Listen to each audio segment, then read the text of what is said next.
Today, we begin our Masters of Enlightenment series. Masters of Enlightenment are scholars who have dedicated their entire life and career to bringing valuable insights led by science to enlighten and empower each one of us. We start Masters of Enlightenment with Ahmed Osman.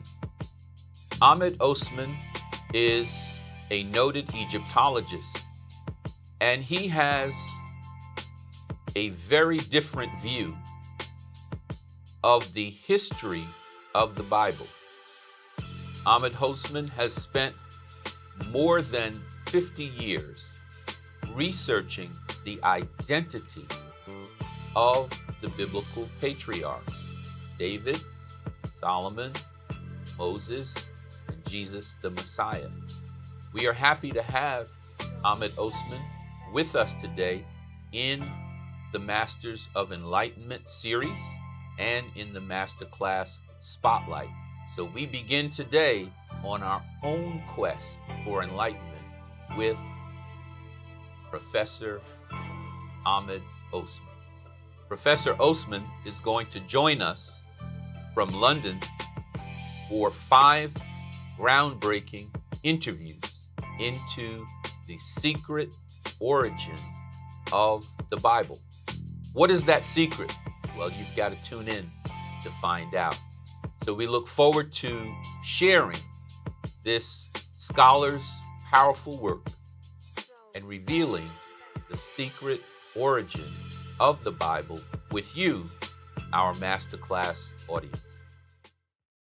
Good morning and welcome to Masterclass Spotlight with Stan Matthews. We are so happy that you've taken some time to sit with us today and to enter into a new age of enlightenment.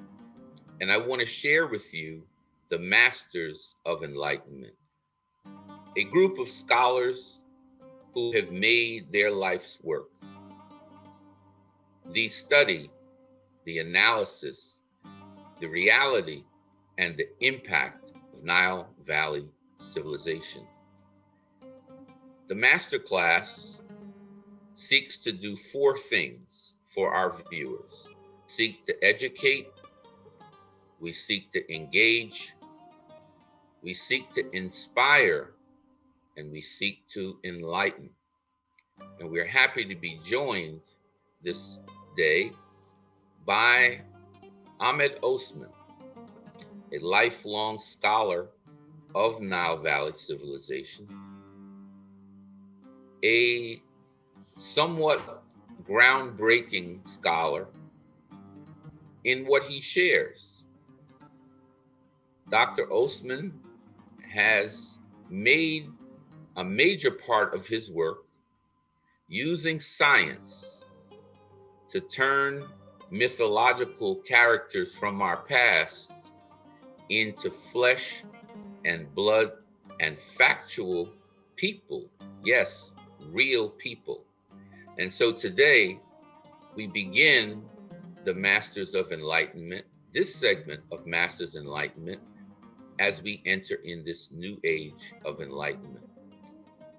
Just to lay the groundwork of why I'm using this term, the new age of enlightenment. For the first time in human history, on a global basis, are connected. We have the technology to speak, to learn, to communicate with each other. And during this time, we are becoming more and more connected, and we are politically and socially aware. And everyone on the globe has an opportunity to now participate in this new age of enlightenment.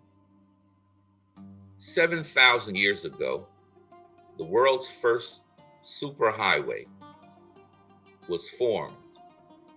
The riverbed of the Nile River, the longest, most powerful, storied river on this earth, made its final journey to the Mediterranean Sea. And people from the innermost part of the continent of Africa started to move north on the Nile and settle the Nile and build civilizations on the Nile. The most storied civilization ever created on this earth was formed right there in this Nile Valley. And Dr. Ahmed Osman is here today to talk about that civilization. And we begin with him right now. Dr. Osman, welcome to Masters of Enlightenment. Thank you for joining us today. Thank you for inviting me. You have some ideas that come from your work that are groundbreaking. And I want you to share with our audience those ideas about the Nile Valley and specifically Egypt and all that Egypt means and all that Egypt is. We start today with Egypt at a low point, what we call the 15th and the 16th dynasties, when the power of Egypt had fallen. And we start here because we want to demonstrate that it is sometimes when the civilization is at its lowest point that it has its greatest birth of growth. It has a renaissance. It has a new awakening. It has a new enlightenment. It has a new glory.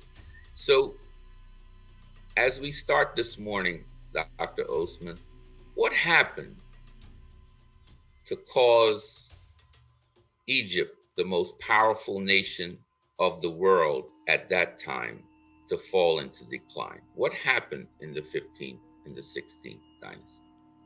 You see, in the beginning, the old kingdom of Egypt, the Egyptians were able to establish the Great Pyramids and start the ideas of the underworld and so on, the resurrection of Osiris. For some years, there were no Nile water coming to Egypt. So the old kingdom came to an end. And we have a period of, they call it the first intermediate period. And then we have the second intermediate period, the second kingdom of Egypt, the Middle Kingdom. They call it the Middle Kingdom, which includes the 14th, from the 14th to the 17th dynasties, because the Egyptian history is divided to dynasties, ruling dynasties. So the 14th and 15th, the 14th dynasty was okay. However, it was ruling from Thebes in Upper Egypt. The center of power, became weak, and the different areas separated itself from the government central power. And during this period, also the delta became, because it was covered by water, Nile water before, and it is not good for cultivation or for building cities or anything. But suddenly, during this period, about 2,000 years BC, it became good for that. So some Semitic element came from Sinai over a long period of time and settled down in the Eastern Delta until it became a big community. And then they made themselves ruling power in the Eastern Delta in the beginning. And then they extended the rule to the mid-Egypt, and they forced the upper Egyptian pharaohs of Thebes to pay them tribute. So Dr. Osman, what was the name of this new ruling elite? They call them Hyksos. Hyksos means the rulers of the shepherd rulers, Hyksos.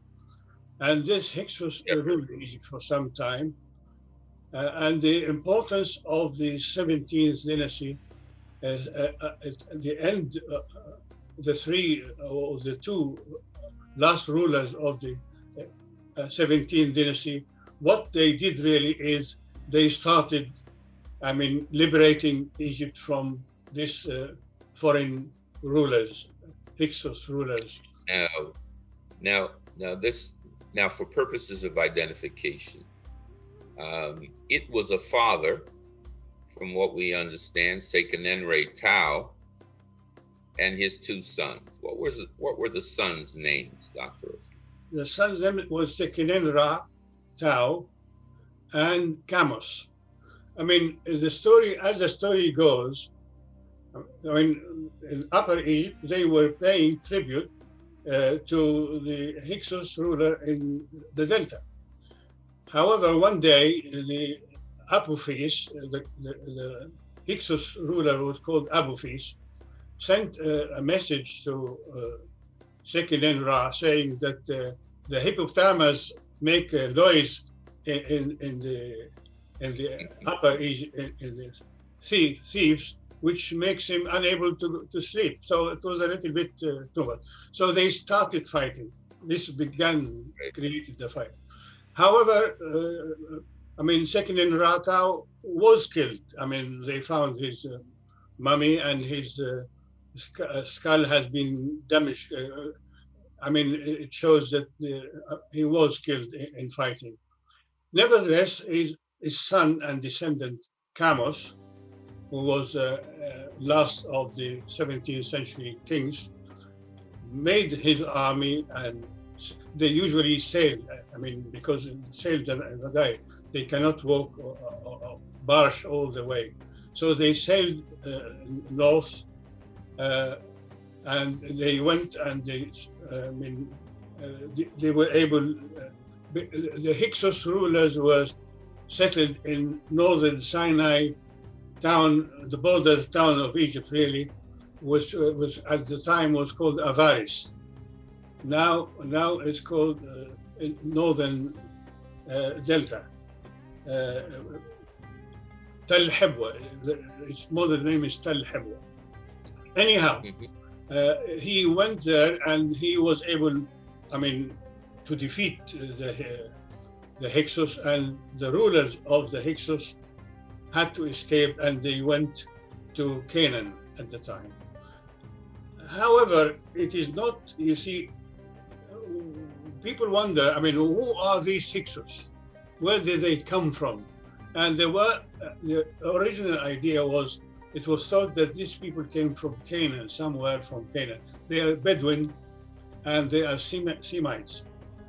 They thought they came from Canaan or the Levant, and they thought also that they had the chariot, modern, it was modern at the time, war, power, and they conquered Egypt. But this, after excavating the locations of the Hyksos in Egypt, by the main towns of the Hyksos, they found no evidence, neither of chariots, no name, no remains, no picture. The chariots did not exist at the time. And the modern archaeology proved that these people really did not come from outside of Egypt. They were Bedouins in Egyptian Sinai. When they saw the land, new, fresh, good land in the Eastern Delta, they migrated to cultivate the land and settle there. Over 100 years, they took to make a large community. And when they had a weaker central government, they appointed their own rulers, first in the Eastern Delta, and then they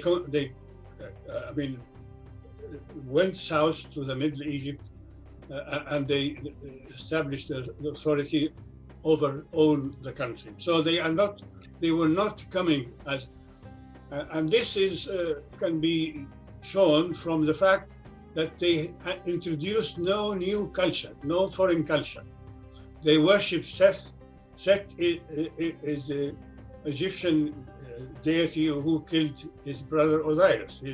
He was the worshipped in the northern Sinai and the eastern delta all over the time before they came. The god is Egyptian god. They used hieroglyphic. They did not introduce any new or foreign language or foreign civilization of any kind. So they were Egyptians. The only thing is that up to that time, and later on as well, all Egyptian pharaohs came from Upper Egypt, specifically from Thebes, which is Luxor, modern Luxor, came from Upper Egypt. And this was the first time that, they regarded them as lower class, ordinary people from Bedouin Sinai to come and rule the whole country. That's why it was thought, but the ordinary people who were under the Hyksos rulers remained in Egypt. Only the rulers escaped and went there. And not only that, but we find that the 19th dynasty rulers, Ramses I and all the Ramesside people. Ramses was born in the Hyksos town, and he was originally coming from a Hyksos origin. And he established the 19th dynasty, and then we have Ramses II, Ramses III in the 21st century, and so on. So this is important.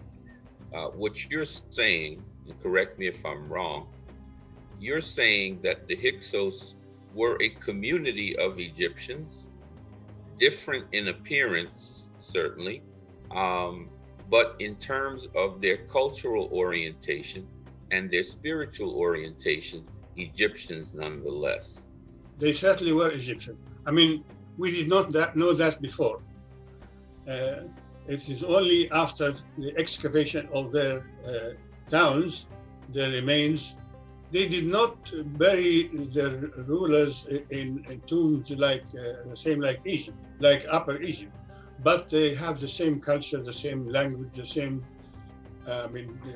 They had nothing different. Even Set, the killer of Osiris, they worship that god. Yeah.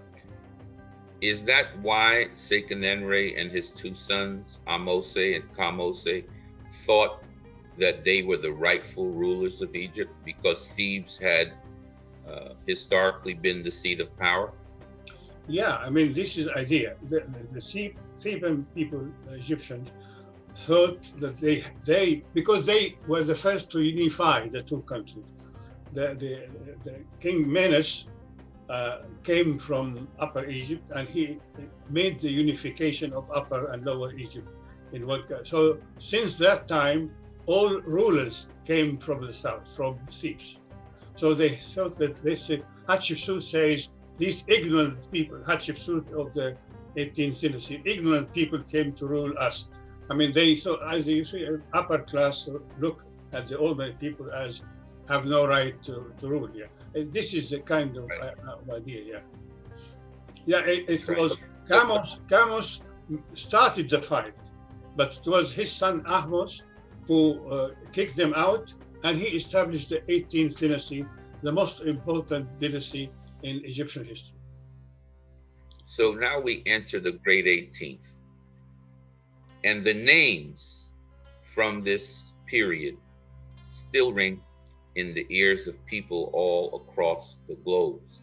How many of us have gone to the Smithsonian Museum, the museums in London, the museums in Europe, the museums all over the world, and heard the names of these legendary characters? And this is what Dr. Osman's greatest work, in my opinion, has been, is to make these legends factual, flesh and blood people. And so we'll start there. Abraham came to Egypt with his wife Sarah during the 15th century BC. And I think it was, obviously this is during the 15th century BC, which includes Thutmose III, the emperor. The idea is that Thutmose III was the first king who established an empire between the Euphrates in northern Syria and in the south, north of Khartoum in Sudan.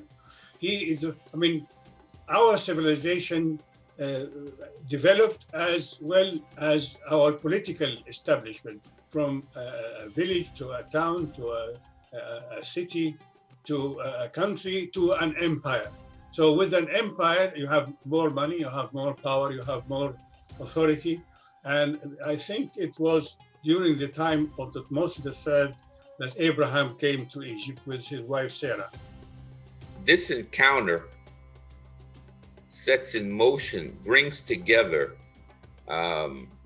the civilization of Egypt that at that time was already about 4,000 years old.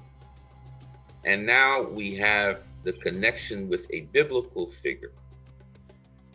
The Bible says that Abraham instructed his wife, Sarah, to say she was his sister because the Egyptians would find her attractive. And then Sarah becomes connected somehow with the great king, Thutmose III. How do you believe this introduction was made? And how do you believe, as the Bible says, that Sarah becomes the wife of Thutmose III? How did this occur, in your opinion? See, the thing is, originally I thought, like everybody else, that was Joseph the Patriarch who established the first connection and contact between the Israelites and Egypt. Now, as you mentioned, we have to go back to the time of Abraham, because Abraham's father, Terah, was worshipping idols and making idols. And then he decided to leave Mesopotamia, Ur, the city of Ur in Mesopotamia, Iraq, modern Iraq. He goes north with his son Abraham and his wife Sarah and Lot. And there he died, Sarah died. So Abraham took Sarah and went to Syria first and down to Canaan. And he was a poor, he used to say to live in tents and so on his way. Then he decided to go to Egypt. We don't know, the Bible doesn't tell us. They say it's a famine. He didn't stay in Canaan for a long time, but he went to Egypt. And as he was coming to the borders of Egypt, he asked Sarah, he tell her, don't say, she must have been a beautiful woman. This is what the Bible says. You are beautiful, and when the Egyptians see you, how beautiful you are, they might want to take you from me, they might kill me to take you from me. So then say, you are my wife, say, you are my sister. And it seems that he and his wife went directly to the city of Memphis, where the royal family was living there, near Saqqara, near Cairo. And there, his expectations were fulfilled, because some people working in the palace, royal palace, pharaonic palace, saw how beautiful she is and mentioned her to the Pharaoh, who wanted to see her. So according to the Bible, Pharaoh invited Abraham and his sister to his royal palace, and she was a fascinating woman, so he wanted to marry her. Abraham agreed to the marriage and accepted the dowry of Pharaoh. He gave him a lot of wealth for her hand. And Abraham, Pharaoh married Sarah, the wife of Abraham. Now, the story says that after that, the royal palace was afflicted by disease and so on.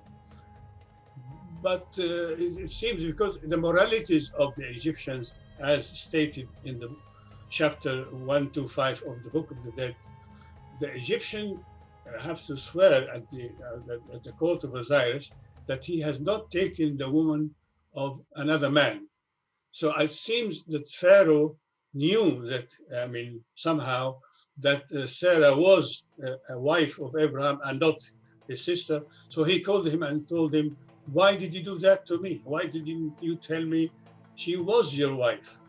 Take her and take everything I gave you and go to your country, go back to Canaan. And he gave her an Egyptian maid, as well. So yeah. So now the context for where we are going next has been laid. Yeah. So Abraham leaves the country with his wife and he goes back to Canaan. With a dowry, he's a much richer man now. So this Pharaoh, though, also has an impact on the Bible. You contend that not only was he the first empire builder, you contend not only was he the Pharaoh who Sarah mentioned, but you also have an enormous contention that he was the David of the Bible. You see, the thing is, when Sarah went home, eventually she was pregnant, and she had been married to two men, Abraham and Pharaoh.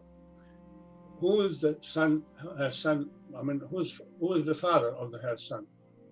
This is very interesting to try and know. While she was pregnant, before giving birth, according to the biblical story, the Lord appeared to Abraham and told him, I make a covenant with you and your people. If you and all the males in your family were to circumcise, I will be your God. And so the only thing he asked for this covenant, the Lord, is circumcision. Now, circumcision at that time was only practiced by Egyptian males. No other nation used circumcised. So in reality, he wanted him to be an Egyptian in a way before the birth of the child. And then again, he says, before Abraham, the Lord appeared to him and told him when he was in Canaan, look north, look south, look, all the land you can see is yours. I give it to you. However, now, before the birth of it, he says that your descendants will, from Sarah, will be kings. Sarah will be kings, and will inherit the land between the Euphrates and the borders of Egypt. Only because Abraham had son from Hagar, Ishmael, and he has 6 other sons from another wife called Keturah. But the promise of the Lord this time only for Sarah's son to inherit the empire of Thutmose III. This is very, it can no doubt make us wonder, who is the real father, especially so that instead of being happy with Isaac when he was born, Abraham took him to Jerusalem and he wanted to sacrifice him. Why should he kill his own son? If the Lord himself has promised that the descendants of Sarah, that this Isaac will, his descendants will be kings. This is the Lord told him that. Nevertheless, Abraham took the child and was to kill him. So the indications of the biblical story itself, that the child, Isaac, the father of the Israelites, was the son of Thutmose III, the emperor of Egypt, and Sarah, the Hebrew woman of Canaan. So that in today's segment of Masters of Enlightenment, that's the second key point that we would drive home. The first key point in Dr. Osman's research is that small cities, small communities rather, became villages and then became towns and then became states and then became countries and ultimately became an empire under Pharaoh Thutmose III. What we also now hear is that there was a meeting and a connection made by Sarah, the wife of the biblical Abraham, with a Pharaoh who's unnamed in the Bible, but we know him to be, by Dr. Osman's research, Thutmose III. So now we have Abraham in Canaan with a son who is not his biological son, but he makes a covenant with God, and God has one expectation, that Abraham and his people become circumcised, which was a practice that only existed in Egypt at that time. And so this is the context. This is the atmosphere we are now in. In our next segment of Masters of Enlightenment, Dr. Osman is going to talk about that empire that Thutmose III built from the Nile to the Euphrates.